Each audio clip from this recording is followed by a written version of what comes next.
حضرت ابو ادریس خولانی رحمۃ اللہ علیہ حضرت معاذ بن جبل کے شاگرد تھے، تابعی تھے، تابعی بزرگ تھے۔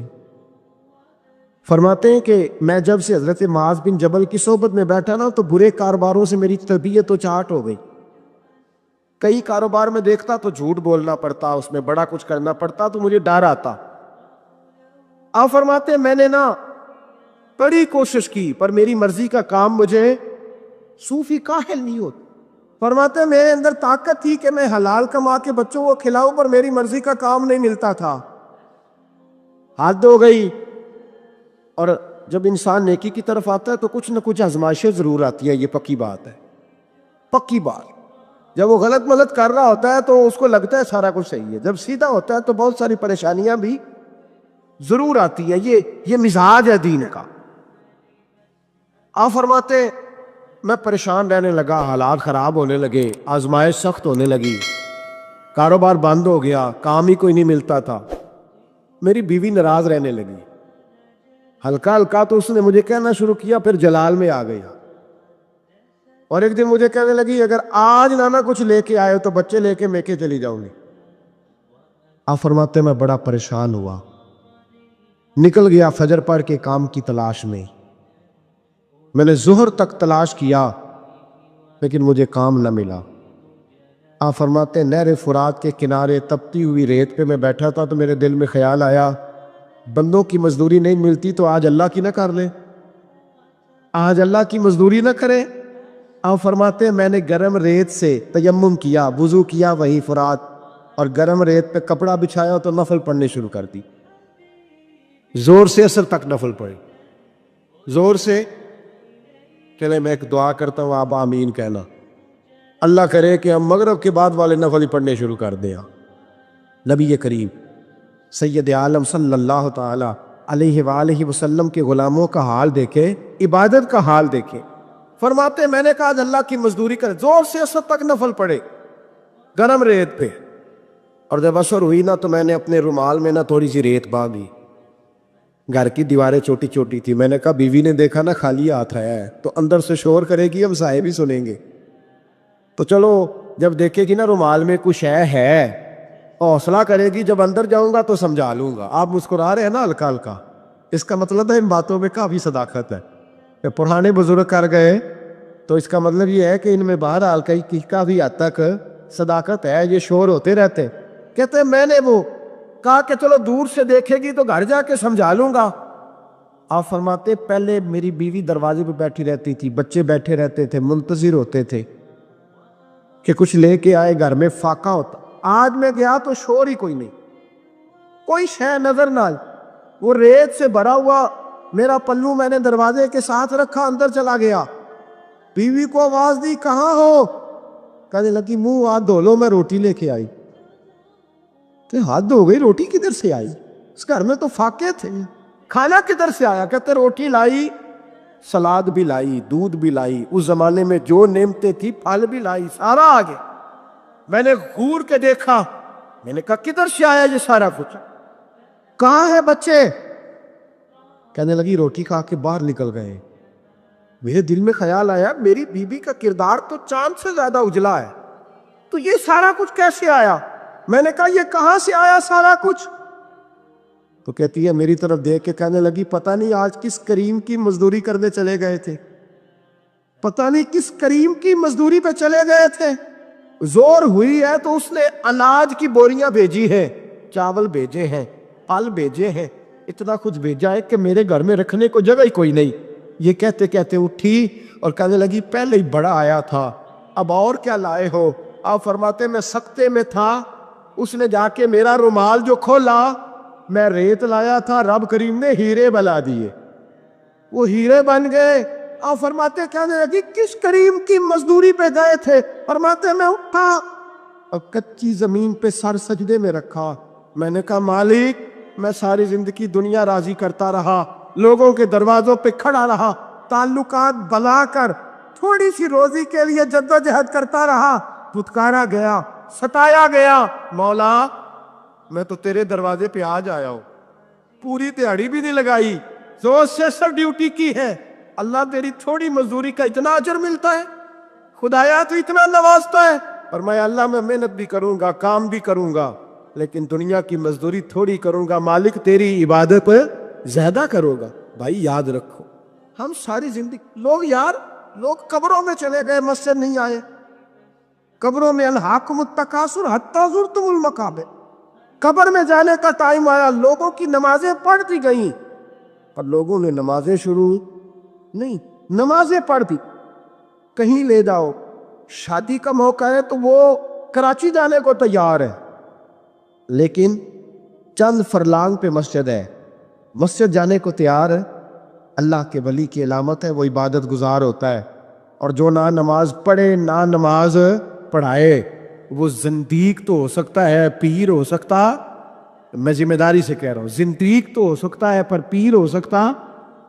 رسول پاک صلی اللہ علیہ وسلم کا ایک فرمان ہے مصنف عبد الرزاق میں, یہ حدیث آپ نے آج یاد رکھنی ہے. نبی پاک صلی اللہ علیہ وسلم نے فرمایا کسی آدمی کے نماز اور روزے سے متاثر نہ ہونا, پہلے دیکھ لینا کہ وہ امانت دار ہے کہ نہیں. کسی کے نماز روزے سے متاثر نہیں ہونا, پہلے دیکھ لینا کہ دیانت دار ہے کہ دیکھنا لوگوں کی جیبوں پہ کتنی نظریں ڈالتا ہے. فرمایا بہت سارے نماز روزے والے دھوکے بازی کرتے, دیانتی نہ کرے, اپنے عہدے کا پاس رکھیں, اپنے منصب کا خیال رکھیں. عہدے جس جگہ آپ موجود ہیں آپ کی ذمہ داری ہے. میرے رسول پاک صلی اللہ علیہ وسلم نے فرمایا ہر بندہ تم میں سے نگران ہے, اور جو اس کی رعایا ہے اس کے بارے میں اس نے جواب دینا ہے. کبھی بھی بددیانتی نہ کرے. ہم لوگوں کا پہلے اعتماد حاصل کرتے ہیں, پھر اس اعتماد کو ٹھیس پہنچاتے ہیں. اس کا نقصان پتہ کیا ہوتا ہے؟ دنیا میں سب سے کمزور شخص وہ ہوتا ہے جس پر کوئی اعتبار نہیں کرتا. جس کا اعتماد ضائع ہو جائے وہ آدمی بکھر جاتا ہے. کبھی بھی دھوکہ دہی کی پالیسی نہ بنائیں. ہم لوگوں سے مفادات لینے کے لیے اپنے رویے میٹھے کرتے ہیں, اور جب کام نکل جاتا ہے پھر ہمارے رویے بدل جاتے ہیں. یہ دھوکہ ہے, یہ بددیانتی ہے. اس کو اللہ رسول نے پسند نہیں کیا. میرے نبی پاک علیہ السلام نے فرمایا جس میں 3 باتیں پائی جائیں وہ تو منافق ہے. اگرچہ علماء کہتے ہیں یہاں منافق اعتقادی مراد نہیں, منافق عملی مراد ہے, لیکن حضور نے فرمایا منافق ہے. یا رسول اللہ کون؟ فرمایا وہ بندہ جب بات کرے تو جھوٹ بولے, جب وعدہ کرے تو مخالفت کرے, جب امانت رکھی جائے تو بددیانتی کرے. یہ تو بندہ منافق ہے. حضرت ابو نور علیہ رحمہ نے لکھا ہے, فرماتے ہیں محمود غزنوی کا دور تھا تو ایک آدمی محمود غزنوی کے پاس نا اپنا کیس لے کے آیا, مدعی بن کے آیا. اس نے کہا بادشاہ میرا کیس بڑا نرالا ہے. بادشاہ سلامت نے کہا وہ کس طرح؟ کہنے لگا یہ میرے پاس ایک تھیلی ہے, میں نہ سفر پہ جانے لگا تو یہ تھیلی پوری ہیروں کی بھری ہوئی. فلاں علاقے کے جو قاضی صاحب ہیں نا, میں جاتی دفعہ میں کہیں سفر پہ جا رہا تھا تو میں ان کے پاس چھوڑ گیا کہ رستہ لمبا ہے, کہیں کوئی مجھ سے چھین نہ لے, ہیروں کی بھری ہوئی. کچھ دنوں کے بعد میں واپس آیا ہوں, قاضی صاحب نے مجھے تھیلی واپس کی ہے تو اس میں ہیروں کی بجائے کھوٹے سکے نکلے. اب میں نے قاضی صاحب سے کہا ہے تو قاضی صاحب تو میرے گریبان تک آتے ہیں, وہ کہتے ہیں بتا کہیں سے پھٹی ہے, کھلی ہے؟ وہ جس طرح ٹانکے لگا کے تو نے سی تھی اسی طرح لگے ہوئے ہیں کہ نہیں؟ تو حضور لگے بھی بالکل اسی طرح ہے, نہ پھٹی ہے نہ کھلی ہے.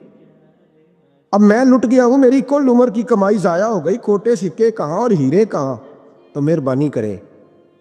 اور آپ کی بارگاہ میں اللہ رسول کے نام پر حلف دیتا ہوں کہ میں ہوں بالکل سچا. محمود غزنوی کہنے لگے تو جا, تھیلی چھوڑ جا, اور جب میں تجھے بلاؤں گا پھر دوبارہ آنا. وہ شخص چلا گیا. محمود غزنوی اٹھے, دربار برخاست کیا, لوگوں سے کہنے لگے چلے جاؤ میں 3 دن کے لیے سیر کرنے جا رہا ہوں, 3 دن کے بعد لوٹوں گا. اکیلے جب رہ گئے نا محمود دربار میں تو محبوب نے چھری منگائی. وہ جس تخت پہ بیٹھتے تھے وہاں گدا بچھا ہوا تھا, یہ گدا پڑا ہے نا, گدا بچھا ہوا. تو محمود نے چھری کے ساتھ اس کو پھاڑ ڈالا اور چھری جیب میں رکھی نکل گئے. کہنے لگے میرے بعد کوئی میرے دربار والے احاطے میں داخل نہ ہو. محمود چلے گئے. اب وہ صفائی کرنے والا جب آیا نا, اس نے آ کے دیکھا تو گدا تو پھٹا ہوا ہے. اس نے شور ڈال دیا, پہرے دار بھی آ گئے, فلاں صاحب بھی آ گئے, فلاں صاحب. اس نے کہا او خدا کے بندو, اس کا گدا پھٹ گیا ہے, وہ تو مار ڈالے گا. اس نے کہا تھا سوائے صفائی اور نگرانی والے کے دوسرا آئے کوئی نہ, اور یہاں آیا بھی کوئی نہیں. پہلے دن ہی پھٹا ہوا ہے تو لٹکا دے گا سب کو, کیا کرے؟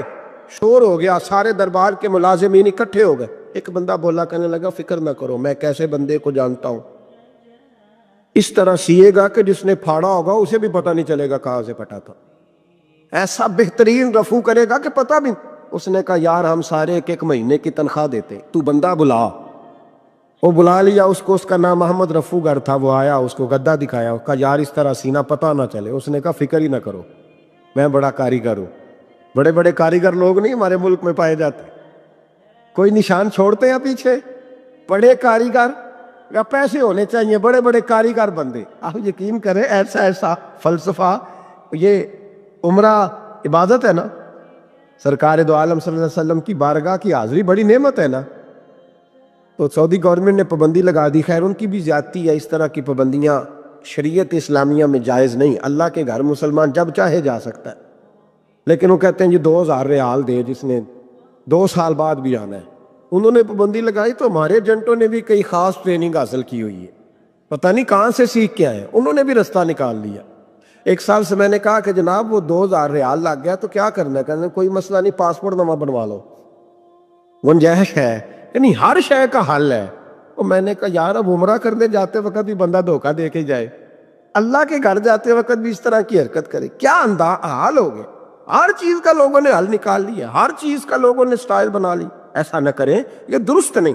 احمد رفو گر کہنے لگا اس طرح سیوں گا کہ پھاڑنے والے کو بھی پتہ نہیں. ان کا پیسے لے یار تو سی دے.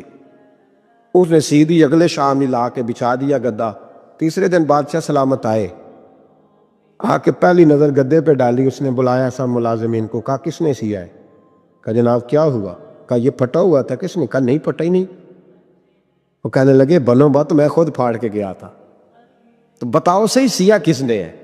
کہا جناب آپ پھاڑ کے گئے تھے تو بتایا کیوں نہیں؟ فرمانے لگے اسی لیے تو بتایا نہیں تھا کہ تم خود تحقیق کر لو, بلاؤ بتاؤ سیا کس نے. تو بلا لیا, احمد رفو گر آ گیا. اس کو جب بلا کے سامنے بادشاہ کھڑا کیا, کہا بھائی تو نے سیا ہے؟ کہنے لگا حضور آپ کے سارے ملازم کٹھے ہو کے آئے تھے, میری غلطی کوئی نہیں. کہا نہیں یار تو بڑا کاریگر ہے, میں نے اپنے ہاتھ سے پھاڑا تھا پر مجھے بھی نہیں پتا چل رہا کہاں سے پھٹا تھا. اچھا یہ بتا یہ تھیلی جو ہے یہ بھی تو نے سی تھی؟ اس نے کہا جی آپ کے خادم کا ہی کارنامہ ہے, وہ فلانے علاقے کے قاضی صاحب آئے تھے, اس میں سے ہیرے نکال کے تو کھوٹے سکے بھرے تھے, تو مجھے بھی تھوڑا سا حصہ ملا تھا. محمود نے سارے گواہ بھی اکٹھے کر لیے, ثبوت بھی اکٹھے کر لیے. پھر قاضی کو بلایا, پہلے سارے ثبوت اور گواہ کیس حل کر لیا. پھر ہمارے ہاں یہ حال ہوتا ہے کہ مدعی 2-3 ہفتے کے بعد خود ہی ہاتھ باندھ جاتا ہے, کہنا تسی میری جان چھڈو, مجرم پھڑو پاوے نہ پھڑو. وہ کہتا ہے مجھے معافی دو, میں رہا. ظلم ہے نا, ظلم زیادتی ہے کہ جو بیچارہ اتنے سوال مجرم سے نہیں ہوتے جتنے مدعی سے ہوتے. آپ یقین کریں اتنے سوالات ہوتے, وہ بیچارہ ہف جاتا ہے. یہ طریقہ درست تو نہیں. ایک لٹ گیا اور دوسرا طرح طرح کے سوالوں کے جواب دیتا پھر بیچارہ. سارے ثبوت اکٹھے کر کے قاضی صاحب کو بلایا تنہائی میں لے جا کے. محمود غزنوی نے کہا قاضی صاحب آپ سے غلطی ہو گئی, غریب آدمی تھا, وہ لٹ گیا ہے, اس نے تو بڑی مشکل سے کچھ ہیرے جمع کیے تھے اور اس کی کل کائنات تھی, تو آپ اس کا مال اسے دے دیں. بات ختم. قاضی صاحب کہنے لگے آپ مجھ پہ الزام لگا رہے ہیں, سوال ہی نہیں پیدا ہوتا.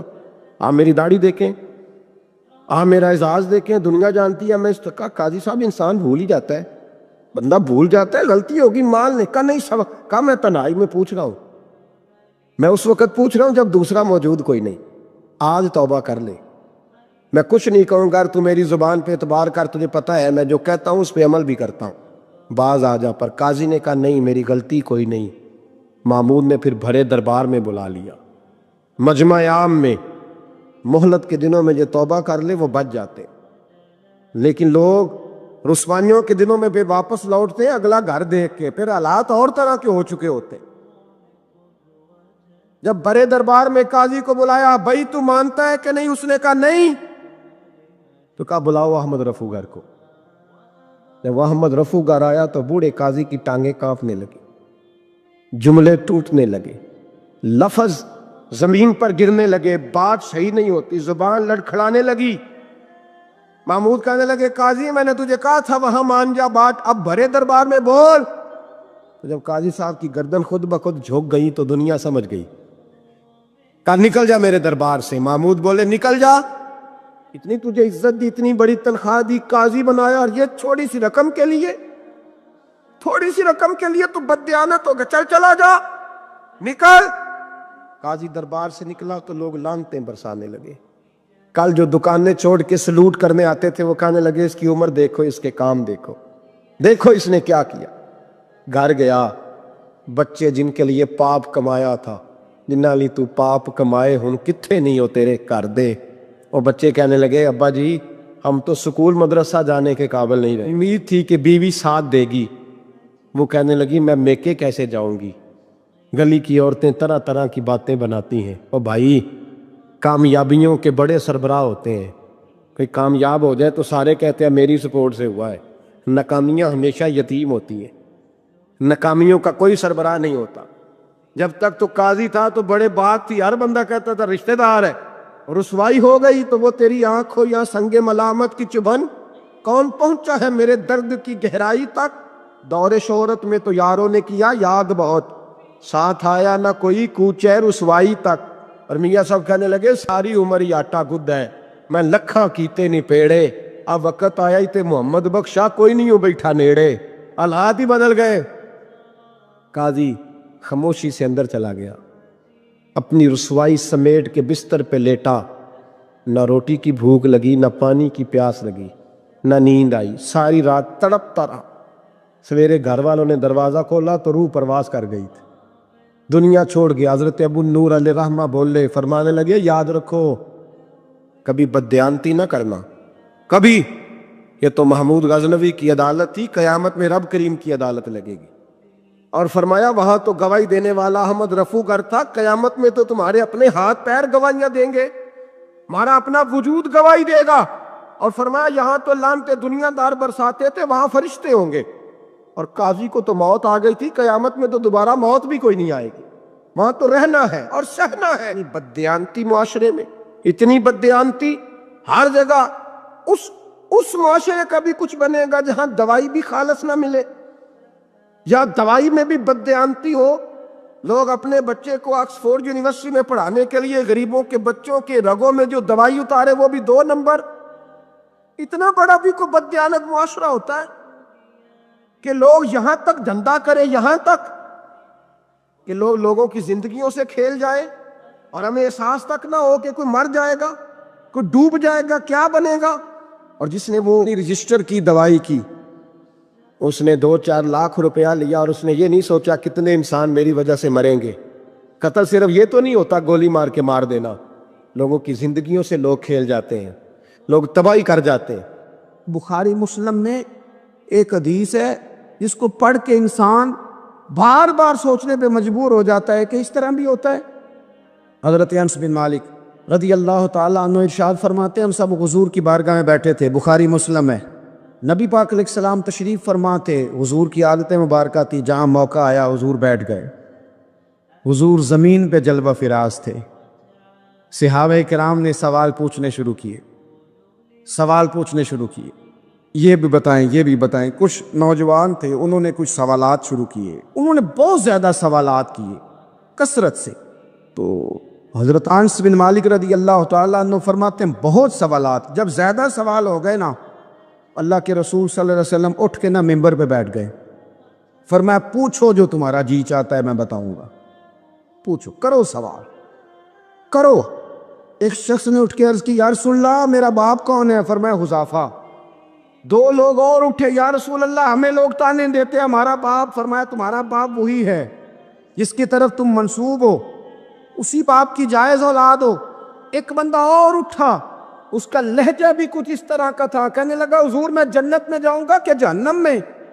کئی دفعہ نا چیزیں راز میں رہیں تو وہ ٹھیک رہتی ہے, لیکن جن کو راز کھولنے کا شوق ہو ان کے اپنے بھی کھل جایا کرتے, ان کے کھل جاتے ہیں پھر وہ تکلیف میں آتے ہیں. یاد رکھیں حضور میں جنت میں جاؤں گا کہ جہنم میں؟ حضرت انس بن مالک کہتے ہیں کریم بولے, مور لگنے لگی, ہم کانپنے لگے. حضور نے فرمایا تو جہنم میں جائے گا, دوزخی ہے تو.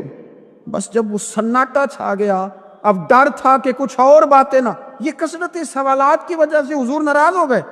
کہتے ہیں فٹافٹ حضرت عمر اٹھے, فٹافٹ, اور کوئی معافی نہیں مانگی, کوئی بات نہیں کی. جناب عمر تھے نا, آئے عمر تیرے جملوں پہ مر جاؤں, ان راہوں پہ قربان جہاں سے عمر چلتے تھے.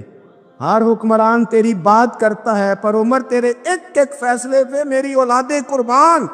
ایسا بھی شخص کوئی پلٹ کے دنیا میں آئے گا جیسا خطاب کے گھر عمر پیدا ہوا، حضرت فاروق اعظم اٹھے، یوں ہاتھ باندھے، رو پڑے، کہنے لگے نہ حضور، نہ رضیت باللہ ربا وبالاسلام دینا وبسیدنا و مولانا محمد نبی و رسولا۔ حضور ہم بڑے راضی ہیں کہ اللہ ہمارا رب ہے، سونیا بڑے راضی ہیں کہ دین ہمارا اسلام ہے، یا رسول اللہ ہم بڑے راضی ہیں کہ اللہ نے آپ کو ہمارا نبی بنا کے دے دیا ہے۔ حضور بڑے یوں ہاتھ باندھے، نہ ساڈا بولیا چولیا معاف کری، غلطی ہو گئی حضور جوانوں سے، نہیں ایسا حضور، نہ اس سے زیادہ کوئی پردہ نہ کھول جائے کہ رضیت باللہ ربا وبالاسلام دینا وبسیدنا و مولانا محمد نبی و رسولا۔ وہ ضرورت کے لیے سوال ضرور پوچھا جائے، حضور پسند کرتے تھے، لیکن بحث میں الجھ جانا، ہر وقت دین کو تختہ مشق بنا لینا، ہر وقت میرا دل تڑپتا ہے، کبھی کبھی سوچتا ہوں یہ میرے نبی پاک کا دین ہے، کیا یہ صرف دنیا میں بحث کے لیے آیا؟ جس کو 4 لفظ آئے اس نے میرے حضور کے دین کو ذریعہ بحث بنا لیا۔ صبح بھی بحثیں، شام بھی بحثیں۔ کریم محبوب علیہ السلام نے جو طائف میں روڑے کھائے تھے وہ اس لیے کہ امت بیٹھ کے بحثیں کرے، اس لیے امام علی مقام نے سارا گھرانہ کربلا میں دے دیا کہ تم بحثیں کرو۔ عمل کب کریں گے؟ کرو بحث، صبح بھی کرو، ہر بندہ کرے، مولوی بھی کرے، مفتی بھی کرے، مناظر بھی کرے، اور چلو علماء تو کبھی اعلاء کلمت الحق کے لیے کوئی گفتگو کر بھی لیں، ہر چوک چوراہے میں بحث، ہر جگہ مناظرہ، خدا را بلا ضرورت تو چھوڑ دیں، بلا وجہ تو چھوڑ دیں، کبھی تو مان کر چلنے کا مزاج بنا لیں، کبھی تو قبول کر لیں۔ یا رسول اللہ رضیت باللہ ربا وبالاسلام دینا وبسیدنا و مولانا محمد نبی و رسولا۔ حضور بڑے راضی ہیں کہ اللہ ہمارا رب ہے، اسلام ہمارا دین ہے، آپ ہمارے نبی ہیں، حضور ہم بڑے ہی راضی ہیں، ہم پر کرم نوازی ہو جائے۔ تو حضور نے فرمایا عمر بیٹھ جا، اللہ تیرے اوپر رحم فرمائے، عمر بیٹھ جانا، رب تیرے اوپر رحم فرمائے۔ اور پھر فرمایا عمر یہ رب نے تجھے ہی توفیق دی ہے، یہ تجھے توفیق ملی ہے۔ تو اتنی زیادہ بحثیں، میں کبھی کبھی کچھ سوالوں کے جواب دینے کو جی نہیں نہ چاہتا۔ آپ جو سوال کر رہے ہیں وہ پتہ ہے حضور کے ایک عظیم صحابی کے بارے میں کر رہے ہیں، آپ ان پر بحث کرنا چاہتے ہیں، آپ ان کو تختہ مشق بنانا چاہتے ہیں، جی نہیں کرتا، وہ ہستی اونچی ہے، نہ بھائی نہ، دل نہیں مانتا، خیال نہیں پیدا ہوتا۔ ہم تو ان بزرگوں کے ماننے والے ہیں جو حضور کی ازواج کا اور 4 بیٹیوں کا نام لیتے تھے تو وضو کر کے لیتے، وہ تو باتیں کرتے تھے تو ڈر ڈر کے کرتے تھے، کہتے تھے توبہ توبہ توبہ۔ ہم کہاں اور وہ لوگ کہاں؟ لیکن آج ہر آدمی کو بحث کا شوق آیا ہے، ہر شخص ہے جو کہتا ہے مجھے بھی 3 باتیں آتی ہیں، میں بھی تھوڑا سا مفتی ہوں، میری بھی سن لو۔ اپنی زندگی میں اتنا دروازہ بحث کا نہ کھولیں، اتنا الجھاؤ نہ پیدا کریں، اور ایسے بے جا لا یعنی اور بے مقصد سوالات سے اپنے آپ کو بچائیں جن میں انسان پڑھے تو اس کے لیے الجھاؤ بڑھ جائے۔ بعض سوالات ایسے بھی حضور سے کیے گئے کہ سرکار نے ان پر سخت ناراضگی کا اظہار فرمایا، فرمایا اس سوال کی کیا حاجت؟ تو میں آپ سے گزارش کروں گا سیکھنے کے لیے مسئلہ ضرور پوچھیں، سیکھنے کے لیے۔ اب بہت ساری ایسی چیزیں ہیں جن کا قبر میں ہم سے کوئی سوال نہیں ہوگا لیکن صبح شام بحث ہوتی۔ میڈیا کوئی بھی کھول لیں جو اتنا زیادہ بدتمیز ہے نا، جو ہر بزرگ کے بارے میں بک بک کرے، جو ہر بندے کو برا کہے، جو ہر ایک کی پگڑی کھول کے رکھ دے، وہ زیادہ بڑا ہو جاتا ہے۔ زیادہ جو اس کو بھی گالی دے، اس کو بھی برا کہے، یہ معروف ہونے کے لیے، مشہور ہونے کے لیے، یہ بڑا بننے کے لیے لوگ یہ کام کرتے ہیں، بڑا بننے کے لیے ایسے ایسے۔ اور میری قوم بڑی منفرد ہے، کبھی کبھی تھوڑا بہت سفر کرتے ہیں تو لوگ دکھاتے ہیں یہ بندہ یہ کہہ رہا ہے، اس کا کوئی جواب دے، تو میں کہتا ہوں یار آپ نے تو ہمیں بڑا سستا سمجھ لیا، ہر بندے کا جواب دے، اس کی اوقات ہے اس کو جواب دیا جائے، ہر ایک کو آپ جواب دے دیں، اس کو تو جواب نہیں نہ دیا جا سکتا۔ حضرت مولانا رومی رحمۃ اللہ علیہ فرمایا کرتے تھے، میں پہلے بھی آپ کو وَإِذَا خَاطَبَهُمُ الْجَاهِلُونَ قَالُوا سَلَامًا، آپ فرماتے ہیں کہ رب نے قانون بنایا ہے کہ جب جاہل بحث کرے نا اسے سلوٹ کرنی، وہ کہے گا میں جیت گیا ہوں، جاہل جو ہوا وہ کہے گا صحیح کہ میں وہ جی میرے تو سامنے کھڑا ہی نہیں ہوا اور تو بھاگ گیا. وہ بھائی بھلا کیوں نہیں کھڑا ہوا؟ اس نے تجھے اس قابل ہی نہیں سمجھا کہ تیرے سامنے وہ قابل التفات ہی نہیں. تو میرے عزیز اتنا زیادہ الجھاؤ نہ پیدا کریں، ادب کریں، اکرام کریں، احترام کریں. کیا خوبصورت لفظ ہیں حدیث پاک کے. میرے رسول کریم علیہ السلام نے فرمایا میرا ادب کرو، مجھ سے پیار کو اس لیے کہ میں اللہ کا رسول ہوں. اور فرمایا میرے صحابہ کی عزت کرو اس لیے کہ وہ میرے صحابہ ہیں، میرے صحابہ ہیں، میری وجہ سے میرے غلاموں کا اکرام کرو. یہاں بحث ہوتی ہے، صحابہ کے بارے میں لوگ باتیں کرتے ہیں، بڑی بڑی کھل کے باتیں کرتے ہیں اور بے لگام ہو کے تبصرے کرتے ہیں، کوئی پوچھنے والا نہیں. اور اہل بیت نبوت، یار تو نے بہت بڑی ضرورت نہیں کی یہ بات کہہ کے کہ ذرا علی کو مولا بھی نہ کہنا. بہت بڑا سیانہ بندہ ہے، سنا بہت اونچی جگہ بیٹھ کے درس دیتا ہے، بڑی محترم جگہ، اور وہ کہتا ہے کہ چونکہ مولا کے کئی معنی ہیں تو کچھ جاہل بندے ایسے ہیں جو معنی بدل کے اور معنی میں لے لیں گے، لہذا حضرت علی کہو مولا نہ کہو. یعنی اسے بھی مولا نہ کہو جسے نبی پاک نے مولا کہا ہے، اسے بھی مولا نہ کہو، اس کی بات مان کے. یار آپ دین کا حسن ضائع کر رہے ہیں. آپ رسول کریم علیہ السلام جس کا جو اعزاز بیان کریں گے حضور کی نسبت کی برکت سے امت اس کا وہ اعزاز نہ صرف مانے گی بلکہ جانے گی. کیا خوبصورت جملے. حضور نے فرمایا میرے علی کا چہرہ دیکھنا عبادت ہے. حضرت ابو طلحہ انصاری کہتے ہیں میں نے تجسس کی نظروں سے دیکھا. صحابہ ہمارا بڑا بھلا کرتے تھے نا، کہتے ہیں میں نے تجسس کی نظروں کو. حضور سمجھ گئے اس کی نظروں میں سوال ہے. حضور نے فرمایا النظر الی وجہ علی عبادہ، علی کا چہرہ دیکھنا. حضرت ابو طلحہ کہتے ہیں میں نے تجسس سے دیکھا. تو حضور مسکرائے. سوال میرے اندر تھا کہ حضور ہم تو دیکھ رہے ہیں تو جو نہ دیکھ سکیں، ہم تو دیکھ رہے ہیں. تو حضور نے فوراً کہا ذکر علی عبادہ، اس کا خالی ذکر بھی کرتے رہنا تمہیں عبادت کا ثواب ملتا رہے گا. تو نبی پاک صلی اللہ علیہ وسلم نے جو اکرام کی سیڑھیاں بتائیں، جو آداب کے طریقے رسول کریم نے بتائے، وہ سارے اس لیے بتائے کہ امت ان کا ادب کرے، امت ان کا اکرام کرے، امت ان کا احترام کرے. ہمارے محدثین کی ایک پوری جماعت گزری ہے، ایک بڑی عجیب بحث انہوں نے لکھی ہے. کہتے ہیں جناب بہت سارے لوگوں نے حضرت فاطمہ الزہرا سے زیادہ روایتیں کیوں نہیں کی، بی بی پاک سے، خاتون جنت سے زیادہ روایات مروی کیوں نہیں. اللہ اکبر. تو ایک صوفی بزرگ نے کمال لکھا ہے. وہ کہتے ہیں اصل بات یہ ہے کہ بہت سارے بزرگ تھے جو ڈرتے تھے کہ جب آپ کسی سے حدیث لیتے ہیں تو پھر آپ کو نا اس کے احوال بھی بیان کرنے پڑتے ہیں.